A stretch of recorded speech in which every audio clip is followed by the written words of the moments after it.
من قول إلا لديه رقيب عتيد. وقال النبي صلى الله عليه وسلم: من كان يؤمن بالله واليوم الآخر فليقل خيرا أو ليصمت. وقال النبي صلى الله عليه وسلم: من صمت نجا.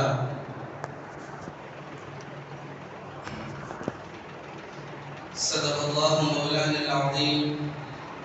وصدق رسوله النبي الكريم.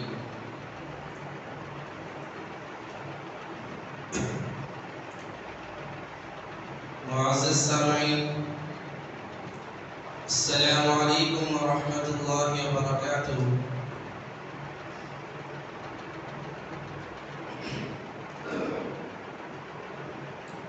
سب سے پہلے اللہ رب العزت کا ہم شکر بجا لاتے ہیں کہ اس رب العالمین نے ہم کو ایسی بڑی بڑی نعمتوں سے سرفراز فرمایا ہے، ایسی دولتوں سے سرفراز فرمایا ہے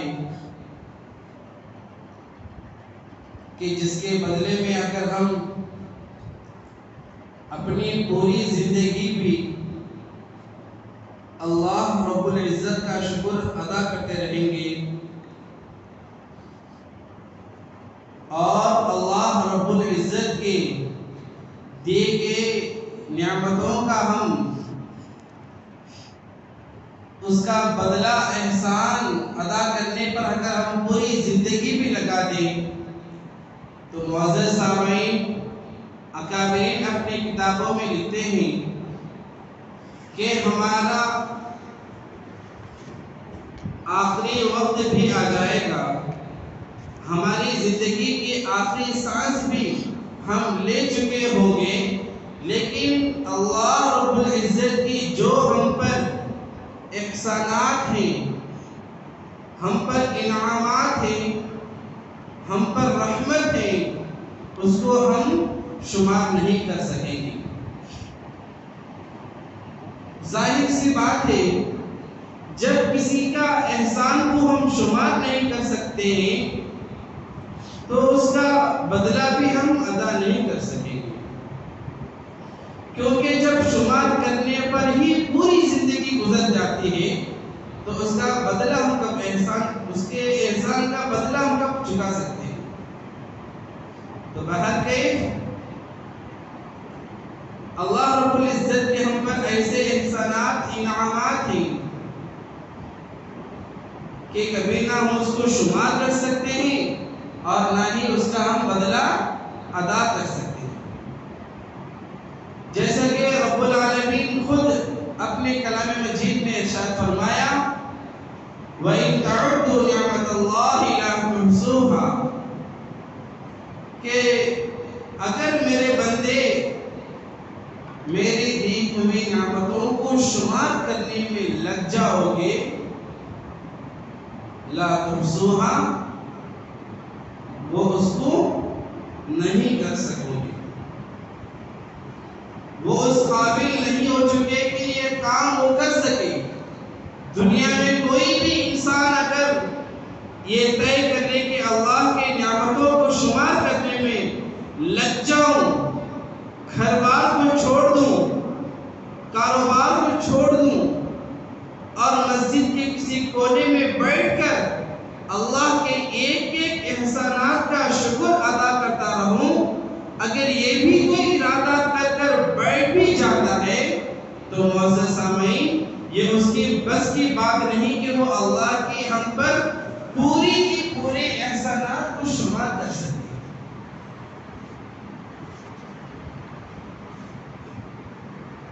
معزز سامعین،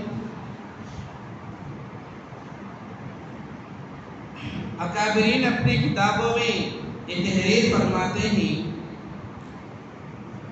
کہ انسان اپنے پاس جو مال دولت ہے، اپنے پاس جو اللہ کی دی ہوئی دولت ہے، اللہ کی طرف سے ملی ہوئی انعامات ہیں، احسانات ہیں، دولت ہیں، انسان چاہتا ہے کہ میرے پاس جو دولت ہے اس میں اور بھی اضافہ ہو جائے۔ انسان اپنی دولت میں اضافہ کرنے کے لیے دنیا میں ملوث ہو جاتا ہے، تاکہ میں دنیا میں اتنی محنت کر اتنی دولت کما لوں کہ میرے پاس جتنا ہے اس کا دگنا ہو جائے، ڈبل ہو جائے، اور دنیا میں اس طرح ملوث ہوتا ہے، دنیا کے کام کاج میں اس طرح مبتلا ہو جاتا ہے، معزز سامعین، خالق کو بھول جاتا ہے، اللہ کو بھول جاتے ہیں۔ حالانکہ اللہ رب العزت نے بہت ہی بڑا آسان نسخہ بیان فرمایا ہے، آسان نسخہ بیان فرمایا ہے۔ کیا نسخہ؟ اگر کوئی بندہ چاہتا ہے کہ اللہ نے جو مجھ پر دولت عطا فرمائی ہے، اللہ نے جو مجھ پر بڑا احسان کیا ہے، مجھ پر جو نعمتیں عطا فرمائی ہے کہ میرے پاس گھر بار ہے، مال دولت ہے، اہل و عیال ہے، بچے ہیں، سب کچھ اللہ نے دیا ہے، اگر کوئی یہ بندہ چاہتا ہے کہ اس میں اور بھی اضافہ ہو جائے، معزز سامعین، اس کے لیے بس اتنا کرنا ضروری ہے، اللہ کی دی ہوئی نعمتوں کو یہ کہ بھی یاد کر اس کا شکر ادا کرے کہ یا اللہ،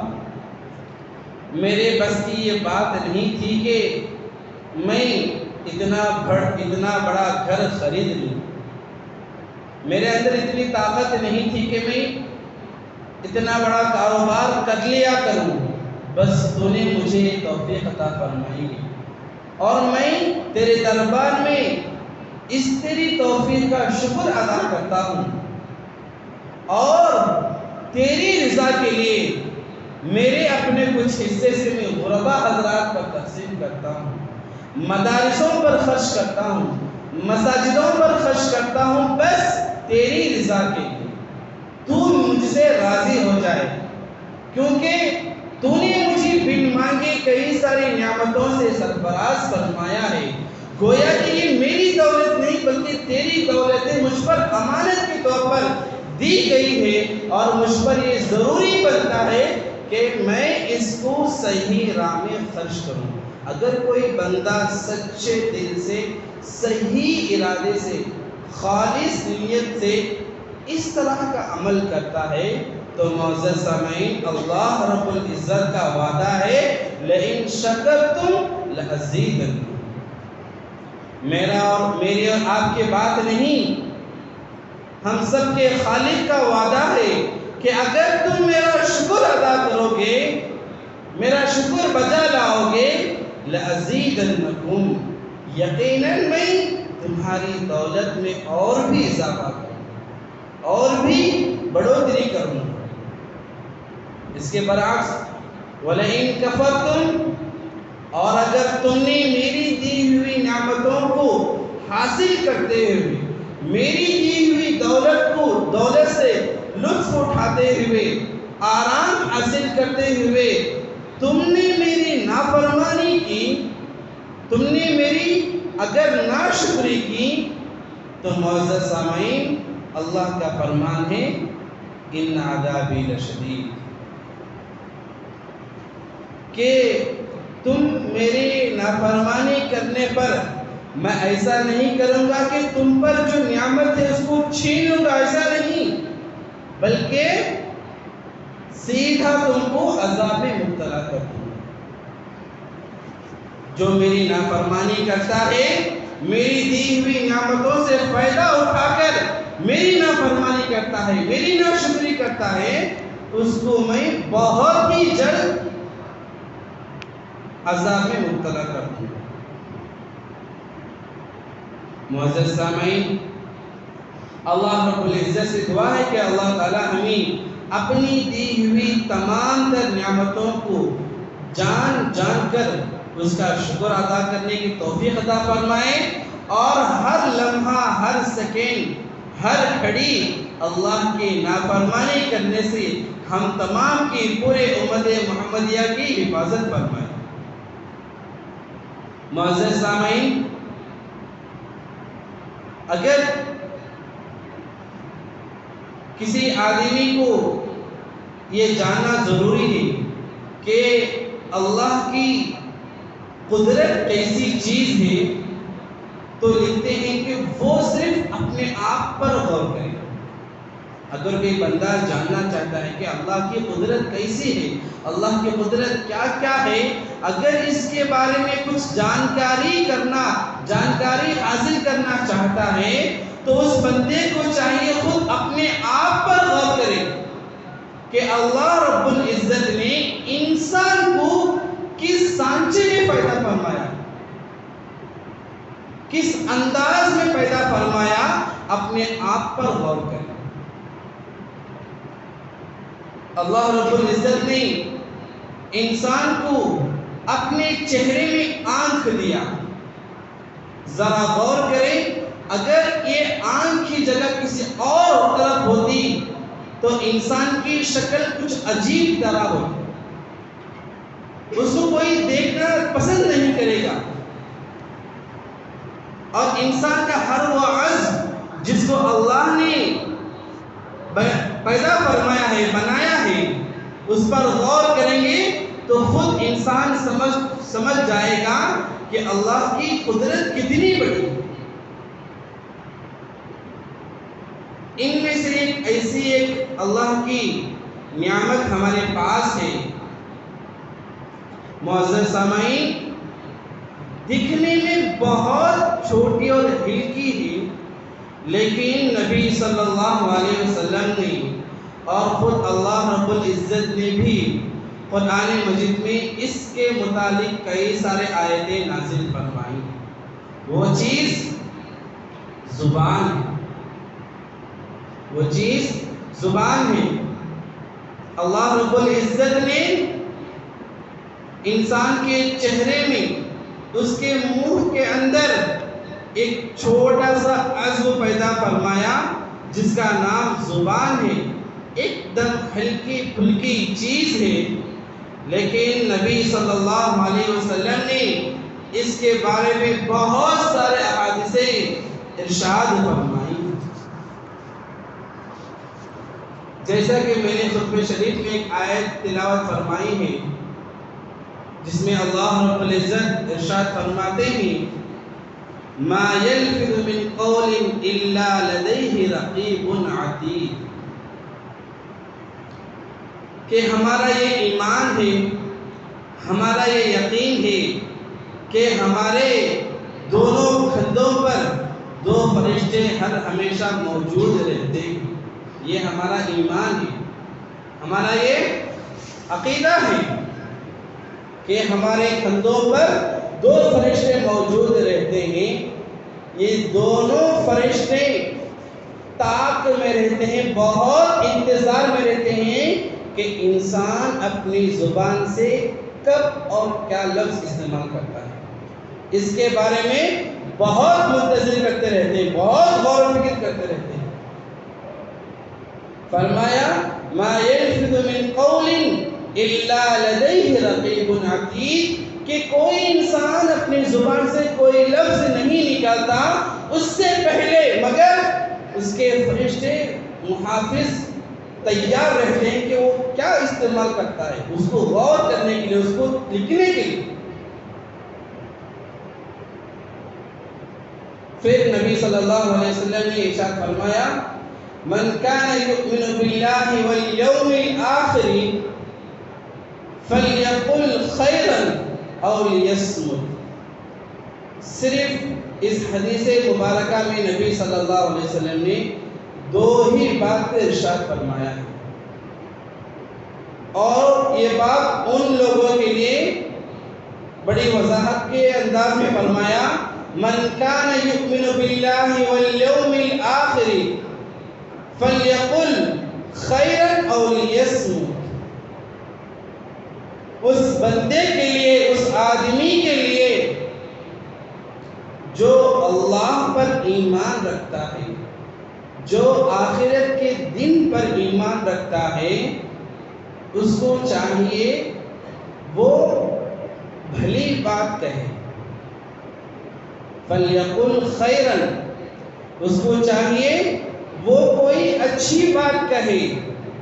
بھلی بات کہے،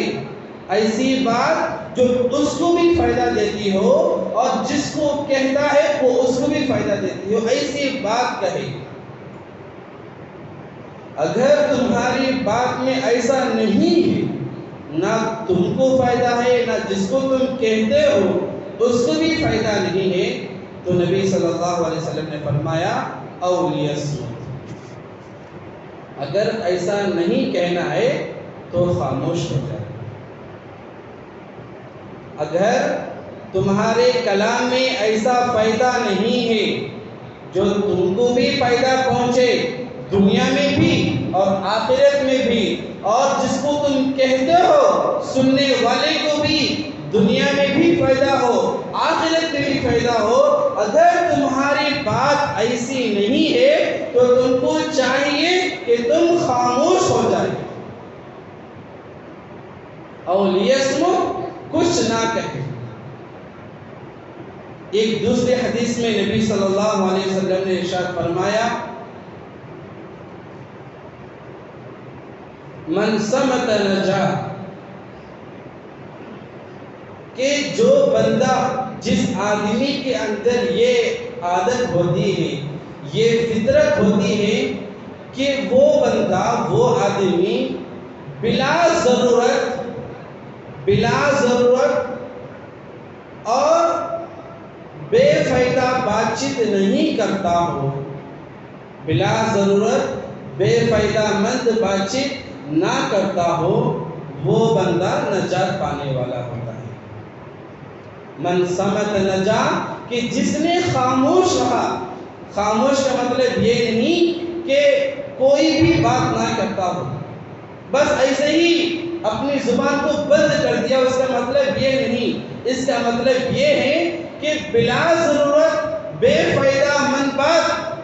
من گھڑک باتیں نہ کرتا ہو، اس بندے کے بارے میں ہے کہ جس نے بلا ضرورت بے فائدہ باتوں سے خاموش رہا، وہ نجات حاصل کرنے والا ہوگا، وہ نجات حاصل کرنے والا ہوگا۔ ایک جگہ نبی صلی اللہ علیہ وسلم نے یہ بھی ارشاد فرمایا ہے کہ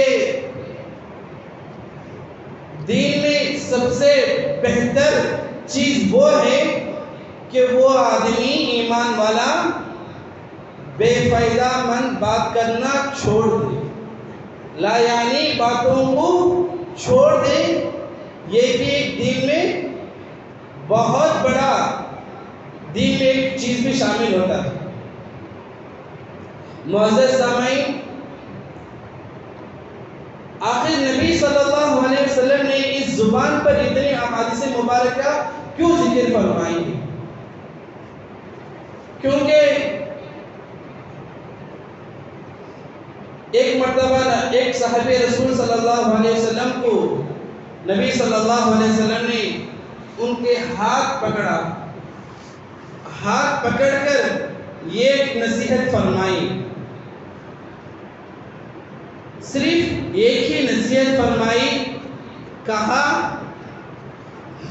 کہ تم اپنی پوری زندگی میں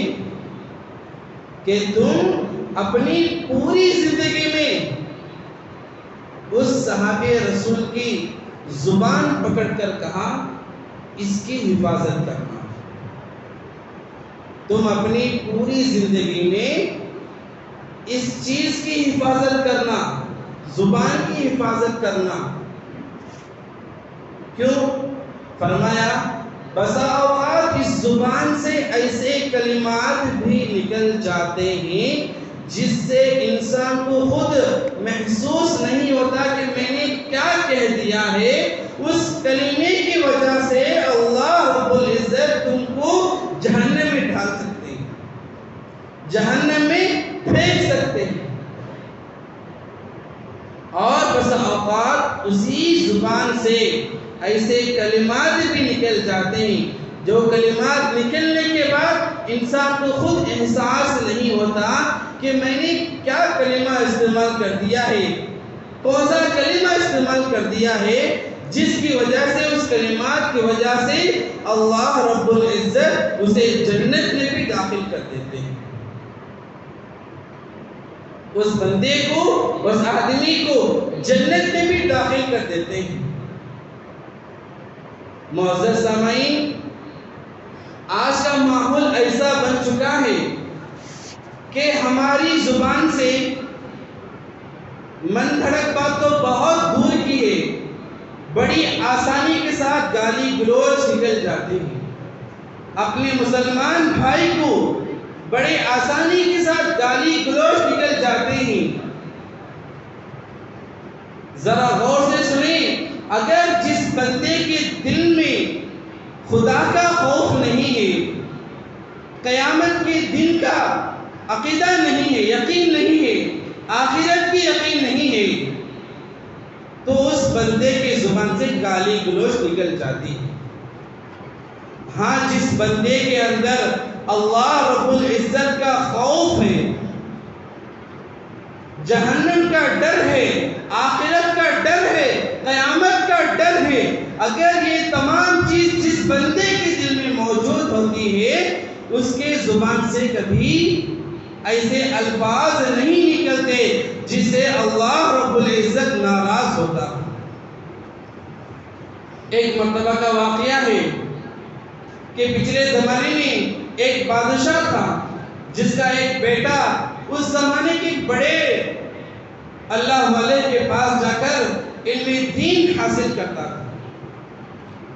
علم دین حاصل کرتا تھا۔ جب اس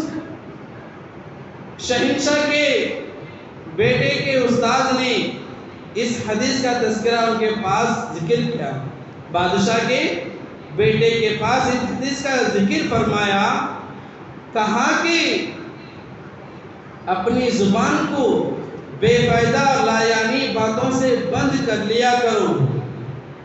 زبان کو اسی وقت استعمال کیا کرو جس میں تمہارے لیے اور تمہاری بات کو سننے کے لیے دونوں جہاں کا فائدہ ہو۔ تو جو ہی اس بادشاہ کا فرزند بیٹا نے اس حدیث کو سن لیتا ہے تو خاموش ہو جاتا ہے، کئی دنوں تک اس کے والد کے پاس بھی بات چیت نہیں ہوتی، یعنی بہت بہت کم بات چیت کرنا۔ اب بادشاہ کو فکر لگ جاتی ہے کہ کہیں میرے فرزند کو، میرے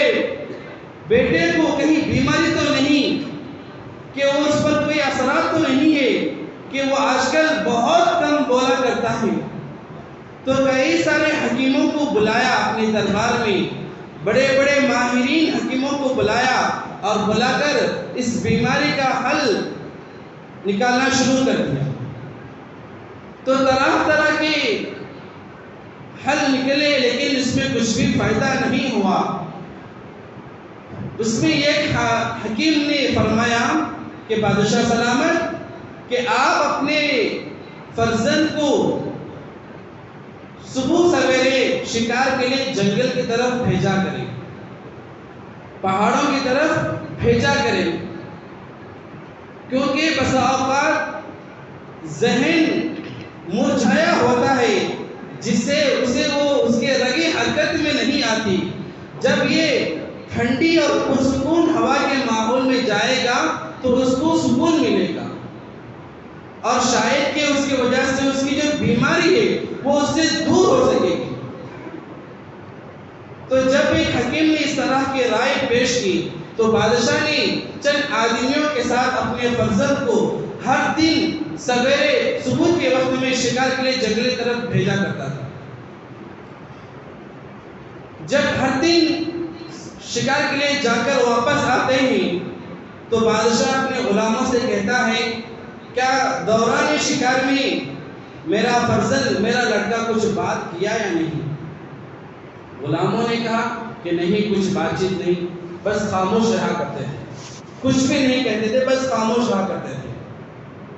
تو ایسے ہی کئی دنوں تک گزرتا رہا۔ ایک دن شکار کے لیے نکلے،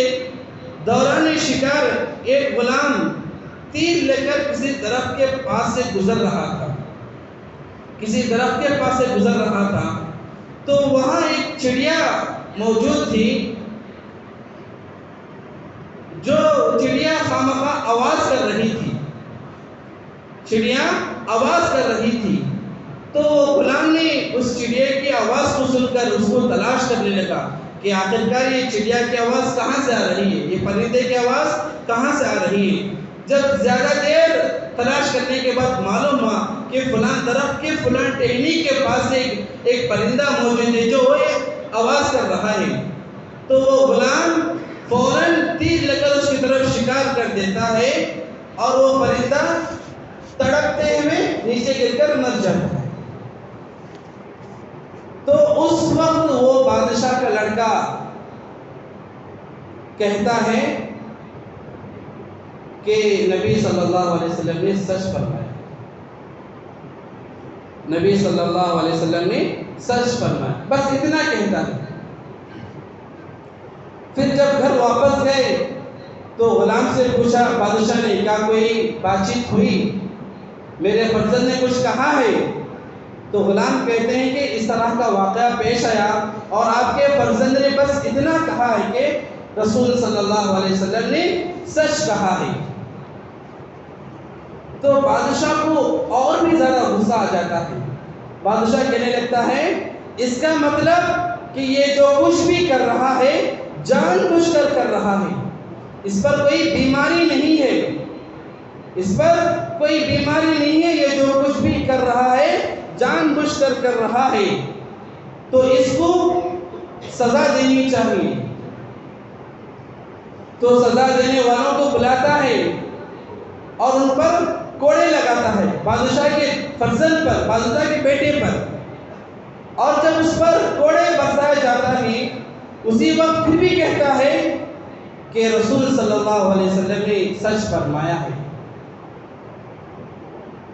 جب یہ قصہ اس کے استاد کے پاس جاتا ہے، اس کے والد اس کے استاد کے پاس، اس کے حضرت کے پاس جا کر پورا قصہ بیان فرماتے ہیں، تو ان کے حضرت کا فرمان رہتا ہے کہ میں نے اس کو یہ بات فرمائی کہ نبی صلی اللہ علیہ وسلم نے فرمایا کہ جو بندہ، جو بھی مخلوق بلا ضرورت بات چیت کرنے میں لگ جاتی ہے تو اس پر کچھ نہ کچھ مصیبتیں آ جاتی۔ تو اسی وجہ سے جب اس غلام نے اس پرندے پر شکار کیا، حالانکہ پرندہ خامخواہ آواز کی تھی جس کی وجہ سے غلام نے اس پر شکار کی تھی، تو اس جگہ پر کہا کہ رسول صلی اللہ علیہ وسلم نے سچ فرمائی کہ جو آدمی بلا ضرورت بات چیت کرتا ہے اس پر وبال ہو سکتا ہے۔ اور پھر جب دوبارہ اس بچے نے کہا کہ جب اس پر کوڑے مارے جاتے تھے، کہا کہ یہ بھی اس کو اس وقت نہ کہنا چاہیے تھا، اس نے یہ کہہ دیا، اس کی وجہ سے اس کو سزا دی جاتی ہے۔ معزز سامعین،